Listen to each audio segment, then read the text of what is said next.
come more to the forefront. And it's just, as the story goes, you kind of just hit those parts where one character might be more important to that. I guess the last question I have, and I guess just answer or don't. Is there anything that can be revealed about what's going to happen in season 3 at all? Yeah, so we'll be back on I think Lotor might be. I think Lotor might be in it. Yeah. Lotor, not Lotron. Okay. He might pilot Lotron. Because that was sort of teased a little bit in season 2. Yeah. So that's a safe bet. That is a safe bet. Or we might be jerks and we just said it. Summon Prince Lotor, who does not exist. He's busy. He's not coming. Yeah. So, were you fans of the original anime? Okay, so taking that, how much do you feel you had to stay true to what was presented within the original anime versus like modernizing? Yeah. Well, I think as fans of the original, we watched it when we were really young. We didn't remember a ton of the specifics, but we knew that what we did remember was the important stuff to nail down. And so that was really kind of what we had to do. We had to follow our gut. It wasn't really about sticking to like specifics. It was about sticking to like the overall theme. Like we've got these 5 pilots that work together to form this. We pilot 5 lines, form a big dude, and ultimately save the universe. And so, we were fans of the Go Lion version, the 5 Lions version more so than the vehicle Voltron. Right. And so to us, like going back to those characters that we loved, playing like in the realm of that, like even though in our version Pidge is a girl, still very much the same, serves the same purpose. Has not like a huge difference there. And so it's just. I think, the key was for us to just follow our guts as like fans of the original. So there was stuff that we definitely felt comfortable leaving out. There was some stuff that we knew had to stay in. I think from a visual standpoint, you had to immediately be able to recognize who was who, and that Voltron was the same Voltron that you remember growing up. But beyond that, it's just it's a big gut check. Yeah. Did you ever want to do the vehicle one? We've made some controversial statements in the past. We'll reiterate them again. We weren't giant fans of the vehicle Voltron. There was a lot of characters to kind of keep track of. It was a bit tough. For me, just purely on an aesthetic level, he had a giant cone head. That's a massive problem. He wasn't a cool lion dude, But nothing is. We wouldn't rule anything out, and I think there would be a really cool way to do vehicle Voltron. And I know he has he, she, it. This big, giant, massive robot, it has a massive fan following, so we would only want to honor that.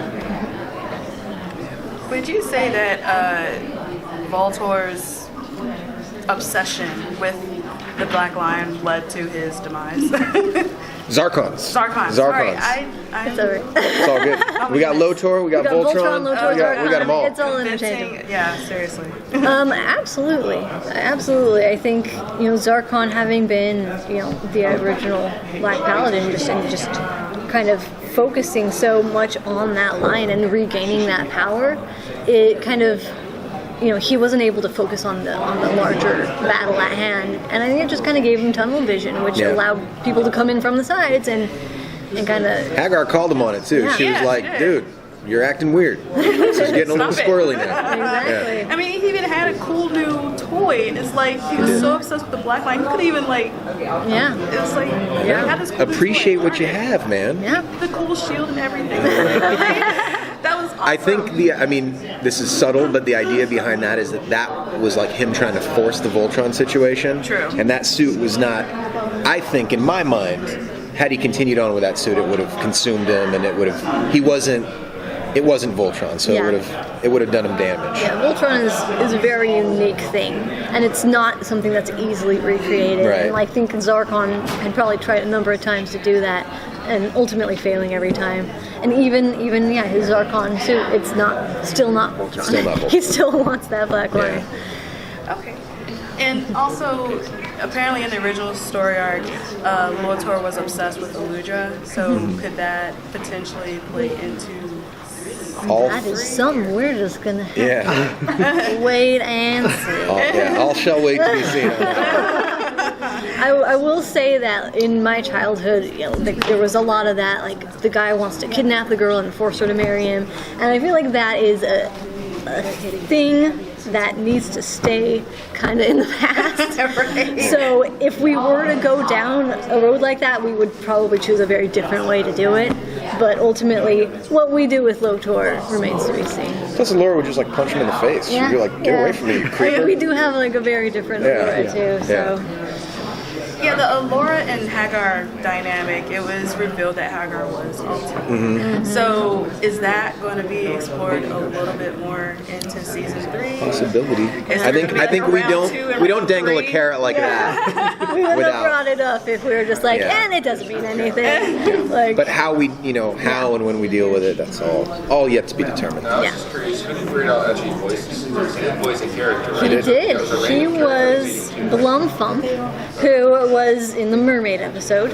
He was the guy who was doing all the crazy drawings, and like he had the conspiracy theories. He had the jellyfish on his head, and he was just such a genuinely like kind and nice guy at Weird Al. He was incredible. It was just it was a little bucket list thing of ours, like Weird Al. I saw he was in San Diego, and I was like, who did you voice? So like you didn't really hear him per se. He had that weird. He had the bubble over his voice. He did, and he was doing kind of like a goofy voice, and then we also did a little bit of filtering in the mix just to make it sound underwater.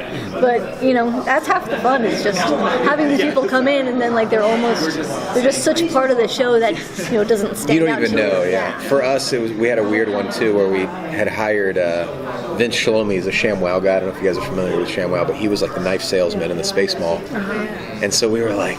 We were just obsessed with the ShamWow guy. So we were like, can we get the ShamWow guy? That'd be awesome. And we also had Paul Reubens as the other Unlu shopkeeper that Kran had the haggle battle with. That's Pee Wee Herman. Pee Wee Herman. Yeah. On that note, is there anyone else you really want to? So many. A million people. A million. Getting on the show, is there anyone else you talk to or try to? We've talked to people. I keep trying to get them to like go for the Liam Neeson or the Sean Bean, but they won't do it. They're like, no, they're too famous. They won't come play, and so. We'll never know. Wow. That's crazy. There's your end right there. All right. Ta-da! So. No. No way. Sean Bean, never. Instant death. Instant death. Yeah. Or he's immortal. Yeah. That's not a bad idea. But again, it was only like a little tidbit. And he just did such a fun job of it. Like he didn't go in with his normal voice. He just put on. It's a whole other thing. And him, it was like a weird dream playing out where it's like Rhys Darby who plays Karan, who's hilarious, and then Paul Reubens like haggling and having this crazy art. I mean, it's just like trying to top each other. Yeah, it's incredible. It was amazing. So when you get guests like that, you kind of keep their towards them, so that they're I don't know that we necessarily wrote for. I think we just kind of tell them to, just whatever they want to bring to it, they can bring to it. And so a lot of times they'll start out just kind of following the script, and then they'll warm up, and then if they want to ad-lib, they'll ad-lib. And we do get some ad-libs. Tyler ad-libs all the time. Tyler's insane with the ad-libs. Reese ad-libs all the time. But it's something that we want them to kind of just make it their own a little bit. And it's something that I think working on Avatar and stuff, like those characters emoted so much because I think that actors were allowed to bring themselves to those characters. So I think it's a big part of, making a cartoon that I think resonates a little deeper than just like your standard action adventure fare where it's like, we're hero guys and we're going to go do the hero thing. I think what you guys should do is, it sounds like fans like to see or hear get a chance to see some outtakes. I think that'd probably be hilarious. Sure, there's a ton of them. Do you guys have a favorite episode this season? You know what? Tough. Yeah, this season is tougher. Like I knew, the Haunted Castle was my favorite of the first season. I want to say it may be the Tangier episode, just because it was one of those things where it's such a simple little thing, but you get these moments with Keith and Allura that are very personal, and then you get this really incredible teamwork action going on Tangier, and you get the voice of Winnie the Pooh as Bao Zhao, and just like and then the artistry that Mir brought to it and the animation was That just so episode in beautiful. particular, like the animation, all the effects of like the acid lava and stuff, it looked really cool.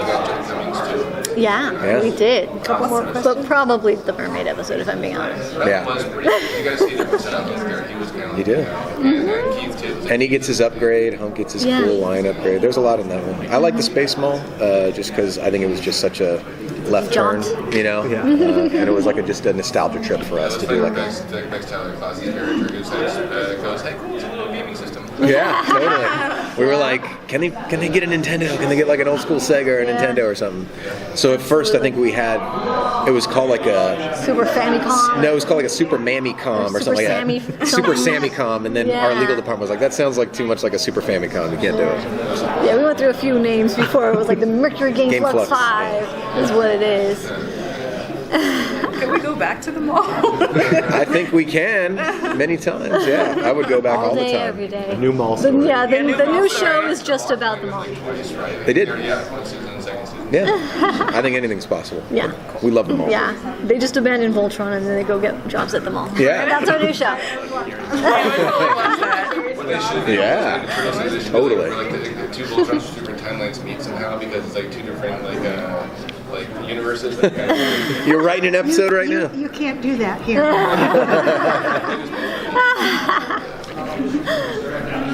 Cool. Would you guys consider yourselves cat people? Or I'm a cat person. He's a cat, I'm a dog. Dog person, for sure. Yeah. I had love the one lion. dog when I was a kid, and I was so heartbroken when she passed away. And it's like, never again. Not that I'm not heartbroken with my cats, but my cat ended up living 22 years, so I didn't have to deal with that for a much longer period of time. what was his name? Jerry. Jerry. Yeah. Aw. Here you go. Let's pour one out for Jerry. Come on, guys. The empty can. Cheers for Jerry. Okay. Are we good? All We've right. got one more table to go. All right. Go. All right.